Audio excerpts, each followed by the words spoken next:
বাঁশের তৈরি গাছঘর তৈরি করে ফেলে, আর পরীরা ওই গাছঘরের মধ্যেই থাকতে শুরু করে। ওদিকে মহেশ ঝরে পড়া কাঁচা আম কুড়িয়ে কাঠ কেটে বাড়ি ফিরে যায়।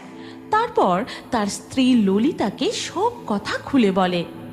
ও মা, এ তো অবিশ্বাস্য ঘটনা। তুমি ওই পরীদের জন্য ঘর বানিয়ে দিয়ে ভালোই কাজ করছো। আমাদের বাড়িতে 3 পরী বসবাস করছে, এইটা গ্রামের মানুষ জানতে পারলে বড় মুশকিল হতো। এরপর দিন কাটতে থাকে। রুমি পরীর ডানাও সম্পূর্ণ সুস্থ হয়ে যায়। তারা জঙ্গলে ঘুরে ঘুরে তাদের জাদুদণ্ড ও সেই মায়াবী সোনালি ফল খুঁজতে থাকে, কিন্তু তারা কিছুই খুঁজে পায় না। জয়ী, মীরা, চলো আমরা জঙ্গলের আরো গভীরে গিয়ে ভালো করে খুঁজে দেখি। আমরা নিশ্চয়ই সেই দিকে মায়াবী সোনালি ফলের সন্ধান পাবো। 3 পরী উড়তে উড়তে জঙ্গলের আরো গভীরে চলে যায়।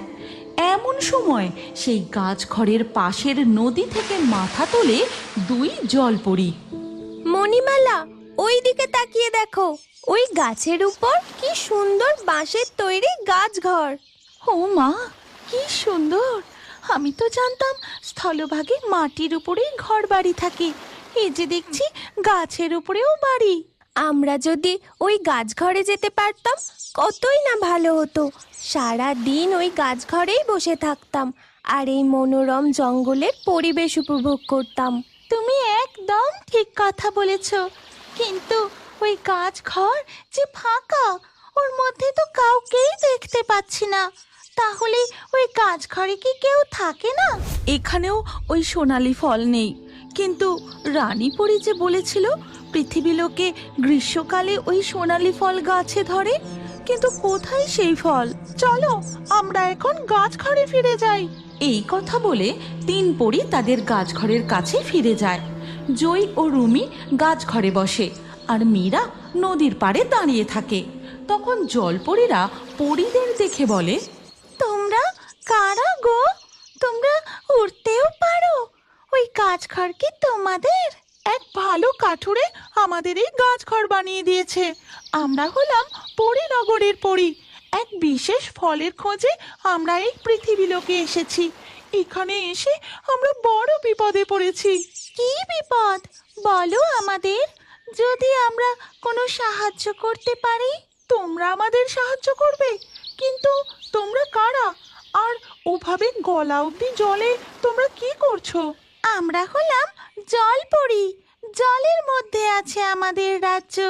সাগর নদীতে ঘুরে ঘুরে বেড়াই।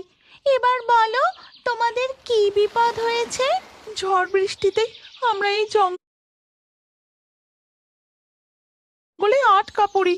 তারপর মীরা জলপরীদের সেদিনের সমস্ত ঘটনা খুলে বলে, আর বলে, যখন চোখ খুলি তখন দেখি আমাদের জাদুদণ্ড আমাদের কাছে নেই।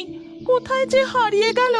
মীরার মুখে এই কথা শুনে মুক্তমালা বলে, মণিমালা, এখানে আসার সময় নদীর নিচে আমি 3টি ছোট লাঠির মতো অদ্ভুত জিনিস দেখেছিলাম। ওই 3টি ছোট লাঠি এই 3 পরীর 3 জাদুদণ্ড নয় তো? হ্যাঁ হ্যাঁ, তাহলে ওই 3টে লাঠি আমাদের জাদুদণ্ড হবে মনে হয়। তোমরা আমাদের জাদুদণ্ড তুলে এনে দিতে পারবে? হ্যাঁ, অবশ্যই। এরপর মণিমালা ও মুক্তমালা নদীর জলে ডুব দিয়ে সেই জায়গায় গিয়ে ওই 3টি লাঠি তুলে নিয়ে আসে। তারপর বলে, দেখো তো এইগুলো তোমাদের জাদুদণ্ড কিনা। মনে হয় বৃষ্টির জলে ভেসে গিয়ে নদীর জলে পড়ে গিয়েছিল।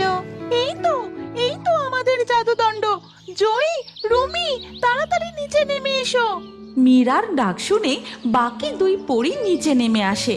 তারপর মণিমালা ও মুক্তমালা 3 পরীর জাদুদণ্ড ফিরিয়ে দেয়। তোমাদের অসংখ্য ধন্যবাদ মণিমালা ও মুক্তমালা জলপরী।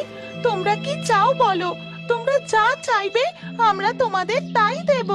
আমাদের কিচ্ছু চাই না, কিন্তু আমাদের খুব শখ আমরাও বেশ ওই গাছঘরে থাকতে পারতাম আর ওই মনোরম পরিবেশ উপভোগ করতে পারতাম। ও, এই ব্যাপার, ঠিক আছে, আমি এক্ষুনি জাদুদণ্ড দিয়ে তোমাদের গলার হাড়ের ওই মুক্তোতে পরীদের মতো ডানা মেলে ওড়ার জাদু শক্তি বাংলাদেশে যারা আছে they are not good enough. But unfortunately কম্পিটিশনের সময় বেস্ট প্লেয়ার উইন্স। তখন দেশ কান্ট্রি এরা মানে দেখা আমার জাদুদণ্ডের সাহায্যে তোমাদের ওই মুক্তোতে রূপ পরিবর্তন করার জাদু শক্তি প্রদান করছি। এতে তোমরা যে কোনো রূপ ধারণ করতে পারবে। আর আমি তোমাকে অদৃশ্য হবার জাদু শক্তি প্রদান করছি। আর এই সব কিছু দূরের এক গাছের আড়াল থেকে লুকিয়ে লুকিয়ে দেখতে থাকে এক লোভী জেলে। এই গল্পের পরবর্তী পর্ব যদি তুমি দেখতে চাও তাহলে কমেন্টে নেক্সট পার্ট অবশ্যই